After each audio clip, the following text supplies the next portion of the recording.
Good morning, everyone. Welcome to chapel. You guys can stand and sing with us.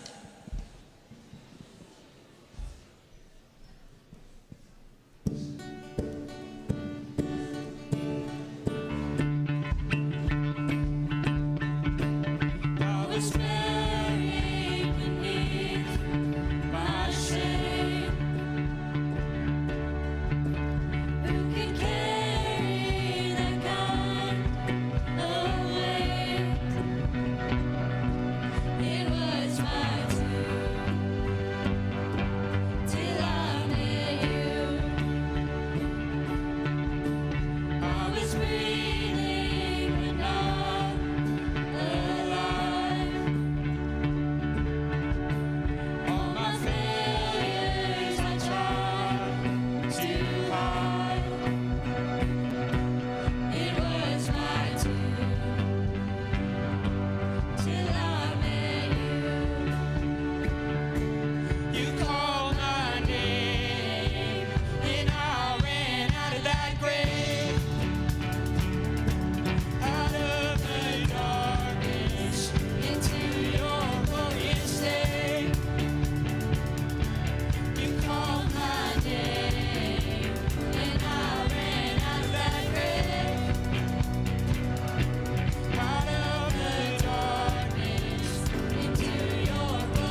take our failures, you take our weakness, you set your treasures in jars of clay. So take these heart, Lord, I'll be your vessel, the world to see your life in me.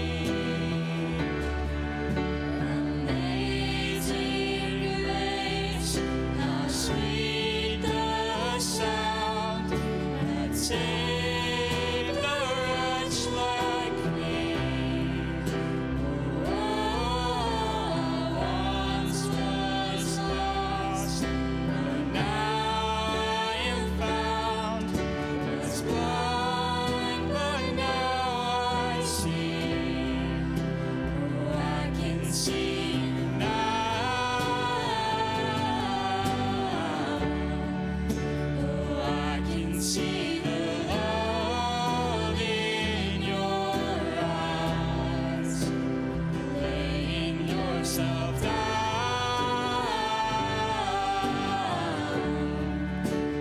raising up the broken to life.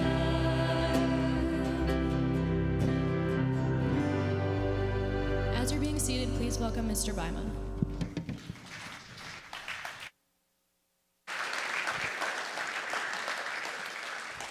All right. Thank you, worship team, for leading us this morning. Good morning to all of you. Happy Thursday. A few days now into the school year. Hopefully you guys are getting a little bit more into a rhythm, a little bit more into a routine as well. Hopefully seniors, the other day you guys had a good retreat together over at Inspiration Hills. But today is August 27, bit of a special day today. Few different things going on. Today apparently is National Just Because Day. So go out, grab some ice cream with a friend, watch a movie, do whatever you want to do just because. There might be some limits to that. I don't know if I would rob a bank. I don't know if I would drive through the Town and Country Implements parking lot just because. That's probably where I might stop it. It's also National Pot de Creme Day. It's also Banana Lovers Day. So here you go. Celebrate accordingly. Have a great day. Also, World Rock, Paper, Scissors Day. So maybe during morning break, after you grab a snack, do some rock, paper, scissors with a friend. Also, it's Lyndon Baines Johnson Day. For those of you that don't know, that would be the 36th President of the United States. So celebrate accordingly. Obviously, with all of these amazing holidays going on, you can celebrate with your friends and loved ones how you see fit. But as Mr. Dykstra previewed a little bit in chapel on Monday, and you can see from the signage around school, this year we're kind of talking broadly about this idea of a knight's calling. And each quarter, we've kind of got 4 different pillars that we're going to walk through. And so through this first quarter, we're going to talk a little bit about this idea of faithful servants. And usually before the school year starts, the teachers gather for a couple days of professional development, do some different things. And one of the days, we spent some time as teachers talking about what do each of these 4 pillars mean to us as teachers, as staff members. How do we think we can implement some of these things into lesson plans, into co-curriculars and stuff like that? So it was really encouraging and uplifting to hear from the other staff members this idea of faithful servants, ways that they thought that they could incorporate this into the school year, how we can talk about this as a school and chapel as well. But I want you to think about that for a second to yourself. What does it mean to be a faithful servant?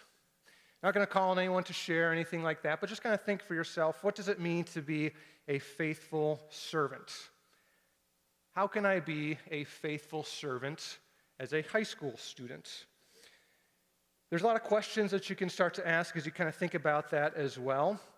What does it mean to be faithful? Who am I serving ultimately vertically? Who can I be serving horizontally? Those around me. Where can I serve? Why should we serve? When do I like to serve? When do I not like to serve? Maybe sometimes Who do I like to serve? Who do I not like to serve?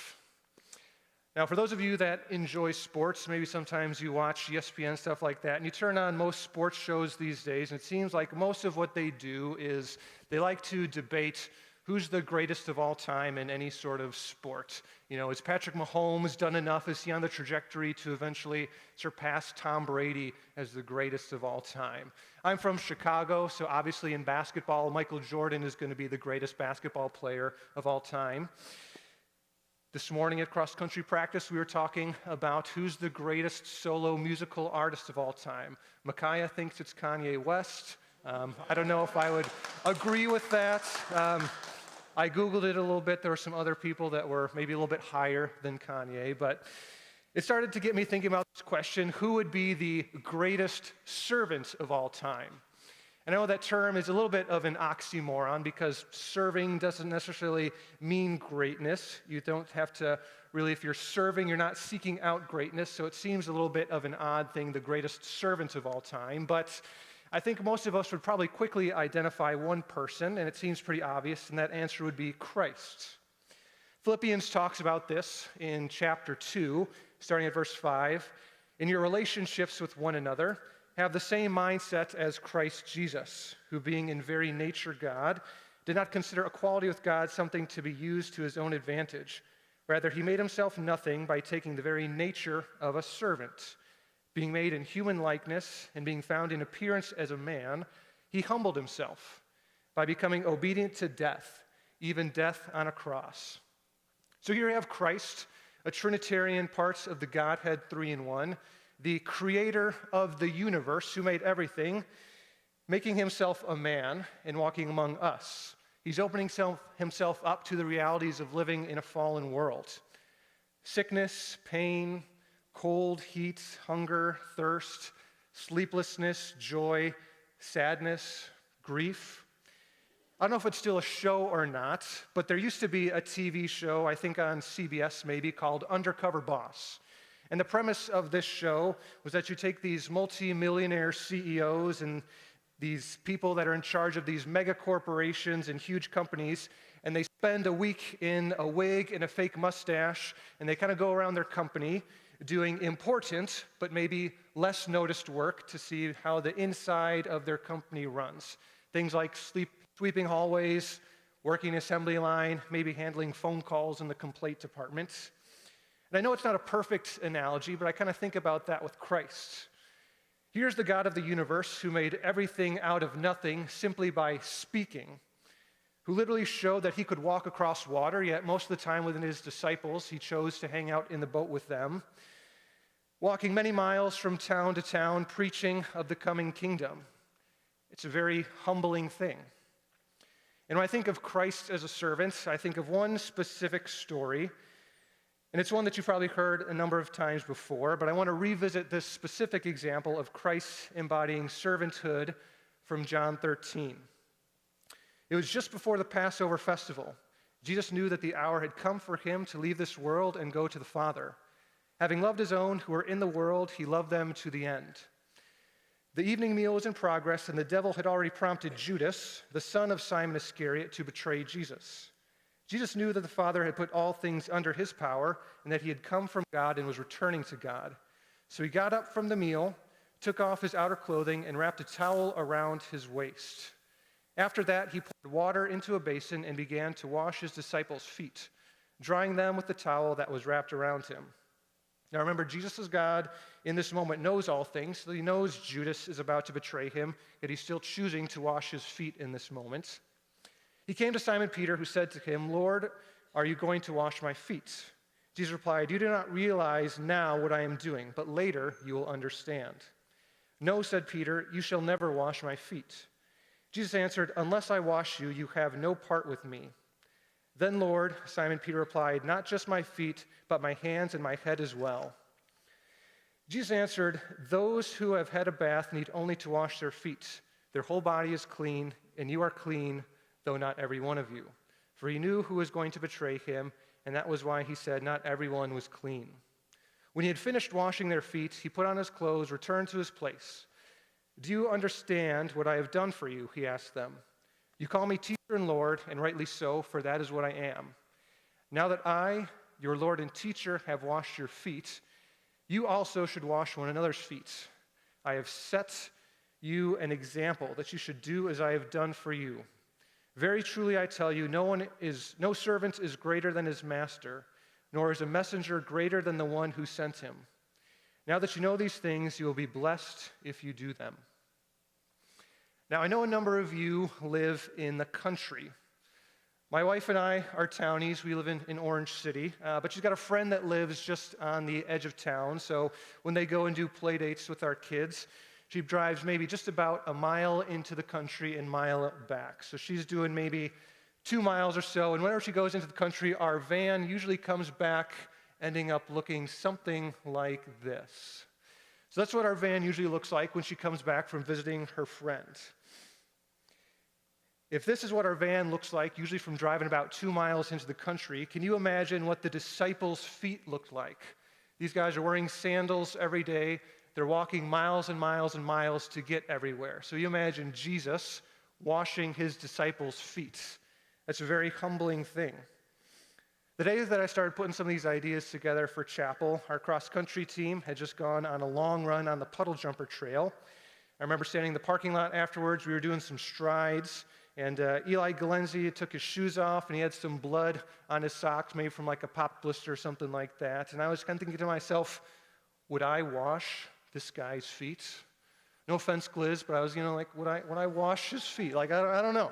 The Lord of the universe is washing the feet of his disciples, even the disciples that will hand him over to be crucified. But would I wash the feet of my cross-country team? Literally or metaphorically? I don't know. There was a little pause in my heart, if I'm being honest. Now, I want you to think about the servants in your life. I think a huge part of what makes great, faithful servants is their vision. There's a somewhat famous parable, maybe you've heard it before, about 3 bricklayers. They're all laying brick together, and someone comes and asks them, what are you doing? The first person replies, I'm laying bricks. The second person replies, I'm building a wall. And the last person says, I'm building a cathedral. He had a vision and a purpose that what he was doing was going to create something grand, something beautiful. He was creating a physical place of worship, which in turn made his work part of his worship. If you look around at the people in your lives that you would consider faithful servants, the people that you would think of as who do I see that serves faithfully, I bet a similar theme starts to emerge. They see what they do not as just a task, but as a way of worship, as a way to honor the Lord and to honor those around them, whether they get any notoriety, whether they get any publicity, whether they get any thanks or not. Some of you might get on the bus pretty early in the morning to get here for school. Well, someone else has to get up even earlier to get to Unity, to get to the bus, to get to your house. The halls that we walk are constantly getting swept and polished. The bathrooms are getting cleaned. The food that you eat doesn't just show up on those trays in the lunch line. The lessons that you learn get planned. The assignments that you have get graded. There's a lot of people within this school that serve, that do so without a lot of notoriety and a lot of recognition. And that's just within the walls of this school. If you take a step outside of that, you think about your church, you think about your work, you think about your home. There's a lot of people that you'll see in your lives that are being faithful servants. Now, I'm going to take a brief sidestep here and come back to that thought. Quick show of hands. Does anybody here drive a Jeep? Where are the Jeep drivers? Anybody drive a Jeep? Okay. Just Dylan Kramer? Okay. Might just be DK, unless everybody is too afraid to put their hands up. So, the last year or two, I started to notice when I saw Jeeps driving around that they had rubber ducks on the dashboard. I don't know if you guys have ever seen this or noticed this before. If you see Jeeps, you see these rubber ducks on the dashboard. And first time I saw it, I thought it was kind of comical, I thought it was kind of whimsical. Okay, that's kind of interesting or unique. But at some points, I kept noticing it over and over again. It's like, okay, there's got to be something here. So I got so curious, I just had to sit down one day and just kind of Google, what is up with Jeeps and ducks? Like, what is going on here? Well, apparently, this woman from Canada named Alison Parliament put a duck on someone's Jeep after a particularly stressful day, shared it on social media, and then it started to become a thing. It was a small way to spread some joy, do a little small act of kindness, and then a trend started to follow. And I started to think, well, what if we would do something similar at Unity? Now, I don't want to be accused of stealing the culture. Maybe in our Kuyperian worldviews, we would call it reforming the culture or something like that. But I talked to Mrs. Foreman to give her a background to this idea, because Mrs. Foreman is in charge of the school's Amazon account, and anything that the school buys eventually gets traced back to Mr. Scouten. I didn't want her to be in the uncomfortable position of having him knock on her door and say, why the heck did Unity Christian buy 50 rubber ducks? So I asked her, she gave me the green light, and so she went on Amazon and bought me about 50 rubber ducks. And so we bought these special kinds that are shaped like knights. And so I thought, what if we would do something like that at Unity? So my encouragement to you, this is not a mandate. We didn't buy 350 of these that you have to do something like this, but bought 50 of these just as a start. If we run out, and we will happily and gladly buy more ducks. But my encouragement or challenge to you would be, think of somebody in your life that you would identify as being a faithful servant. I know we didn't go too deep into that today theologically of what it looks like to be a faithful servant, but I want you to think about who would be people in your life that you could identify as faithful servants. And what I want you to do, I will keep this box in my office in the library. So any student, any staff member, if you have kind of the Holy Spirit leading you, hey, I want to give this person a duck, I'd encourage you to grab a duck from my office, give it to that person, and also tell them to their face why you are giving them a duck. I know it's 20 times easier to just leave an anonymous note or to just leave it somewhere for somebody to discover. But if they're not here in this building right now and they don't have the context to what we are talking about, some guy's going to open his mailbox and be like, why is there a rubber duck in my mailbox? I'm very confused. So give them some sort of verbal, like, hey, I wanted to give you a rubber duck. This is why I'm doing this. I see you being a servant in this way. So for myself, I don't want to be a person that asks you to do things that I would not do myself. Coaching cross country, if I'm going to ask my team, hey, we're going to run to the Orange City pool today, I'll run with them and, I'll be alongside you guys, run to the pool as well. So my mom, when I was growing up, she was a worship coordinator at our church. So you go to Sunday morning, you go to church, music does not just happen. My mom had praise team practice every Wednesday night, praise team practice Sunday mornings. Mr. Hahn can attest to it. He used to play trumpet for my mom. I play baritone and tuba. So Mrs. Van Beek, I would like to give you this duck. Thank you for faithfully serving us with all the music that you do in chapel. And Mr. Kuiper, thank you for doing all of the sound stuff to help us out with everything. So here's a duck for you, all the people on the live stream at home. So thank you, the two of you guys, for being faithful servants, serving everybody. There's a lot of stairs going up. Yeah, give them a round of applause.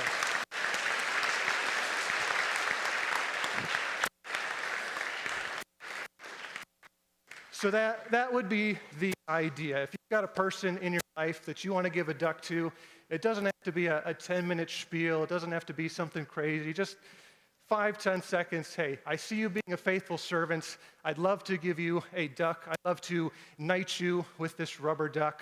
I'll have this box in my office. Come by anytime and grab one and give that to somebody that you see being a faithful servant.